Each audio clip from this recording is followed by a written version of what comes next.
میرے پورے مسلمانوں سے اپیل یہ ہے کہ ہم تمام کو ایک پالیسی اور ایک اصول بنانا چاہیے کہ ہمارے مسجدوں میں جو 65 سال کے اوپر ضعیف ہیں ان کو ہم روکے کم سے کم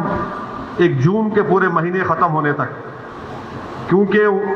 ان کے جسم میں امیونٹی کم ہو جاتی ہے.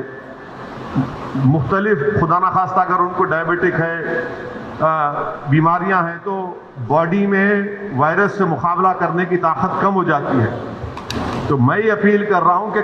8 جون کو انشاءاللہ تو کھل جائیں گے، مگر کم سے کم جون کے ختم ہونے تک ہمارے جو 65 سال کے اوپر جو ضعیف افراد ہیں ان کو ہم سمجھائیں، ان سے ریکویسٹ کریں کہ کم سے کم جون کے ختم ہونے تک آپ تھوڑا مسجد کو مت جائیے، گھر میں نماز پڑھیے. جو نوجوان ہیں جو ذرا مسجدوں کو کم جاتے، اب وہ جا کر مسجد کو آباد رکھے. تیسرے یہ کہ مساجد میں اگر کارپیٹ ہے اور اس کارپیٹ کو نکال سکتے آپ تو فوراً نکال کر پتھر کے اوپر نماز پڑھنا چاہیے، کیونکہ کارپیٹ میں ایپیڈیمولوجسٹ اور جتنے ہیلتھ ایکسپرٹ سے ڈاکٹرز وہ بولتے ہیں کہ کارپیٹ میں بہت سے جراثیم جم جاتے اور اس سے ہو سکتا ہے کہ خدا نخواستہ کسی کو وائرس لگ سکتا. تو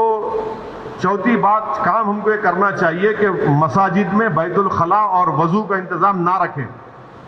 کیونکہ وہ وضو کرتے کلی کرتے اور پھر آپ آ کے نماز پڑھتے تو لوگ گھر سے ہی اپنے وضو کر آئیں. اور نماز جب پڑھیں گے تو نہیں معلوم مفتی اکرام کو فیصلہ کرنا ہے کہ اگر پوری دنیا میں جہاں جہاں مساجد کھولے گئے، چاہے وہ مسجد نبوی ہو، حرم شریف مکے میں ہو، یا ٹرکی ہو، یا دوسرے مقامات پر، ہمیشہ کی طرح جو کھندے سے کھندا ملا کر سب بنتی تھی ویسا نہیں بن رہی اب. تو کیا مفتی اکرام یہ فیصلہ دے سکتے پورے ملک میں کہ بھائی جب 8 تاریخ سے مساجد کھولے جائیں گے تو سوشل ڈسٹینسنگ کو برقرار رکھتے ہوئے ہم سب بندی کریں نماز کی؟ یہ ہمارے مفتیوں کو سوچنا پڑے گا کہ کتنا یہ کر سکتے کیا، کیونکہ مختلف ممالک میں ہو رہا ہے. تو میں تو گزارش کروں گا ہمارے علماؤں سے کہ وہ بھی اس کا فیصلہ کر لیں. مگر دوسرے جو 4 چیزیں میں کہا ہوں اس پر یقیناً غور کریے آپ.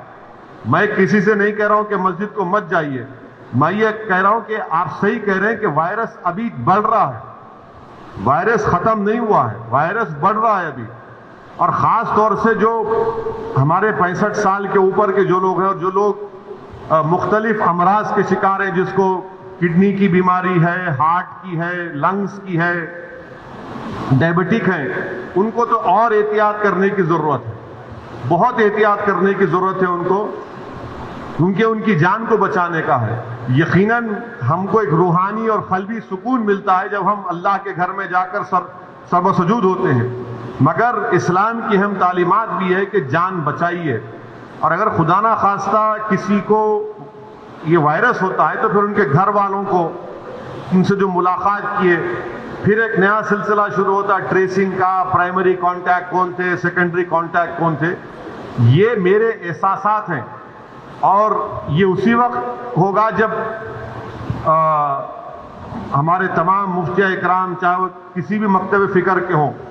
وہ اس کا ایک اجتماعی طور پر نوٹ لے کر سب کو بتائیں.